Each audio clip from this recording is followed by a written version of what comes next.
Congress never intended government shutdowns to be possible.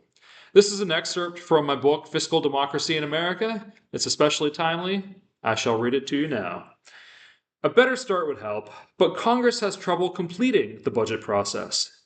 The threat of a government shutdown looms at least once a year, and sometimes shutdown disruptions happen. The longest shutdown, so far, lasted 35 days, from December 22nd, 2018 to January 25th, 2019, when President Trump demanded more border wall funding. Shutdowns impose costs. They are not as severe as some claim, but they exist. CBO estimated that the net cost of the 35-day shutdown was a $3 billion reduction in GDP. That's not much in a then $21.4 trillion economy, a little less than $10 a person, but that is little consolation for those who bore disproportionate impacts. Much greater costs come from the poor incentives created by the possibility of shutdowns. New appropriations only need to be better than a shutdown to get the votes of most members of Congress.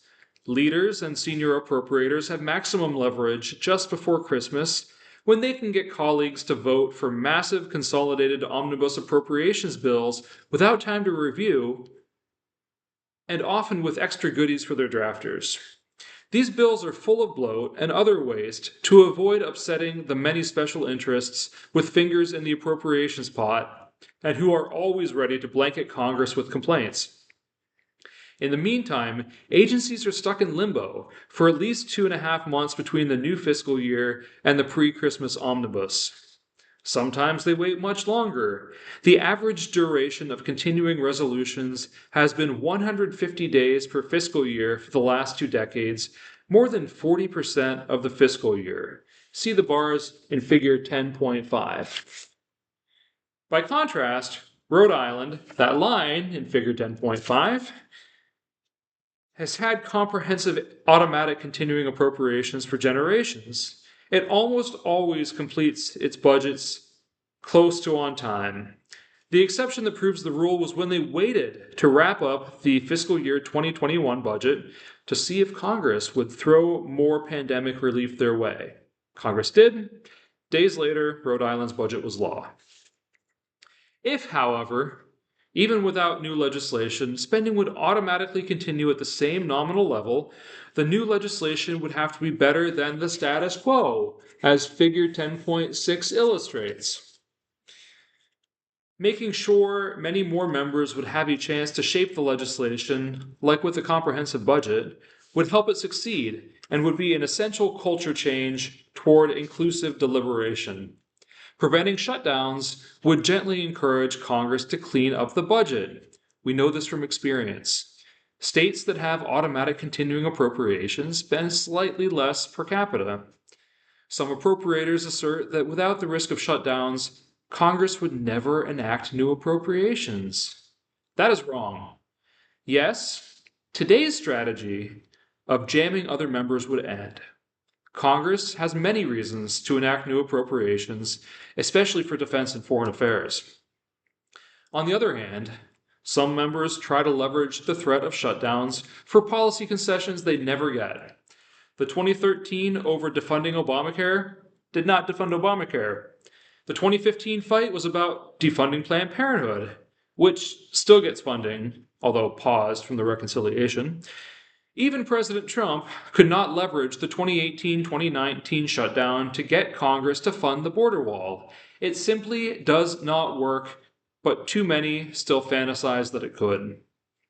The kicker is that Congress never meant for federal government shutdowns to be possible. From the first Congress to nearly the end of President Jimmy Carter's administration, Congress and presidents assumed that authorized and funded activities would carry on as before until Congress passed and the president signed new spending legislation. In 1980, however, the Carter administration's Attorney General reinterpreted an 1884 law. The first shutdown happened the next year. Congress should return to the old approach, with a new statute like the bipartisan, bicameral Prevent Government Shutdowns Act by Senators James Lankford, Republican of Oklahoma, and Maggie Hassan, Democrat from New Hampshire, and by Representatives Jody Arrington, Republican from Texas, and Jimmy Panetta, Democrat from California. The bill would force Congress to stay in D.C. and focus on enacting new appropriations bills while avoiding shutdown disruption in the meantime. Preventing shutdowns could help implement a balanced budget amendment too. Automatic continuing appropriations inherently reduce brinksmanship and help the appropriations process conclude more on time and more smoothly by removing dreams of undue leverage on all sides and focusing members on the art of the possible. Since the most politically viable version of automatic continuing appropriations is flat funding in the interim, they could help nudge Congress to manage direct spending and revenue policies more actively to meet budget targets and to increase spending in the more politically potent per dollar appropriations accounts. These tendencies would be even stronger with a comprehensive budget that includes the priorities of many more members and committees.